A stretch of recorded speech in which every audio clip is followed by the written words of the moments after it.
मान लो यहाँ बारिश हो रही हो, तो क्या हमारी सामर्थ्य है कि हम बारिश को रोक दें? क्या कहते हैं आप लोग? एक बार प्रेम से बोले।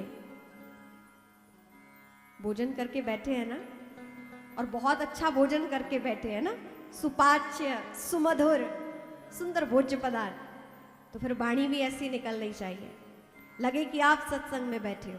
पर प्रेम से बोले राधे राधे राधे राधे राधे राधे। जिस प्रकार सामर्थ्य नहीं कि हम बारिश को रोक सके, तो क्या करें? बारिश में भीगते रहें? बचाव कैसे होगा? हम क्या करें? छाता ले लें।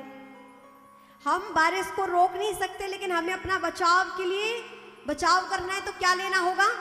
छाता। अब क्या करेगा? हमने छाता ले लिया, तो क्या छाता की सामर्थ्य की बारिश को रोक दे?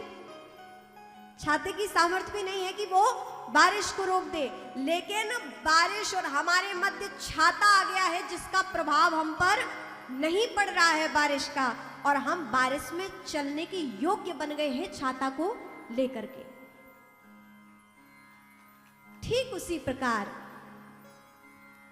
परमात्मा का भजन, परमात्मा की साधना, ये जप तप यज्ञ, ये जो भी जितनी भी विधाएं हैं साधना की, जितने भी पथ है, ये सब एक छाता के रूप पर भगवत कृपा की भांति हमारे लिए छाता का बा। जिस प्रकार परमात्मा की इन सब साधनाओं का छत्र जब हमारे ऊपर पड़ जाता है, तो दुख रूपी बारिश का हम मनुष्यों पर प्रभाव नहीं पड़ता है। ये कार्य है परमात्मा की भक्ति करने का, परमात्मा से जुड़ने का। तो यदि हम परमात्मा की भक्ति कर रहे हैं, या जितने भी भक्ति के साधन हैं या नियम हैं, इनको जीवन में धारण कर रहे हैं, तो ये एक कवच है हमारा कि हम उन सुख दुख से परे चले जाते हैं। जीवन में ये सुख दुख हमें बहुत अनुभव नहीं होते, और इन भक्तों ने इन्हीं सुख दुख से परे जाने की बात सीख ली, जान लिया, इसीलिए इनका जीवन इतना सहज और दिव्य बन गया, और परमात्मा की इन्होंने प्राप्ति कर ली। यदि गुरुदेव की कृपा हो जाए तो जीवन में सब कुछ सहज हो जाता है। जिस प्रकार भागवत जी के ग्रंथ की रचनाकार कौन है?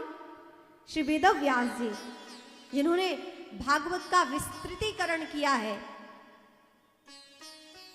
रामचरितमानस को तुलसीदास जी ने लिखा है, रामायण को वाल्मीकि जी ने लिखा है, ठीक उसी प्रकार नावा गोस्वामी जी ने भक्तमाल की भी रचना की है। जयपुर के पास गलता तीर्थ है, वहां पर बैठकर नाभा जी ने भक्तमाल की रचना की। आज भी परम तीर्थ के रूप में पूजा जाता है, वहां लोग जाते हैं, एक एक महीने निवास कर कर वहां पर भजन साधना करते हैं उस स्थान पर। जिस प्रकार वृंदावन का महत्व है, नैमिषारण्य का महत्व है, ऐसे गलता तीर्थ का भी परम महत्व है। साधक भक्त गुण पहुंचते हैं, वहां साधना करते हैं।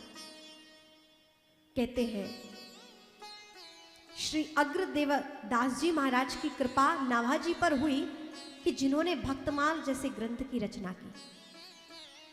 जीवन में यदि गुरुदेव नहीं हो तो व्यक्ति का जीवन निष्प्राण है। यानी एक होता है ना कि जीवन बस चल रहा है, बस ऐसा ही है कि आए और आके ऐसे ही पृथ्वी पर बोझ बने और चल दिए। लेकिन जो निरंतर गुरु कृपा से नाम जप कर रहा है, गुरुदेव की सन्निधि को प्राप्त कर रहा है और जीवन में अपने परिवर्तन ला रहा है, वास्तव में उन्हीं के जीवन को श्रेष्ठ जीवन कहा गया है।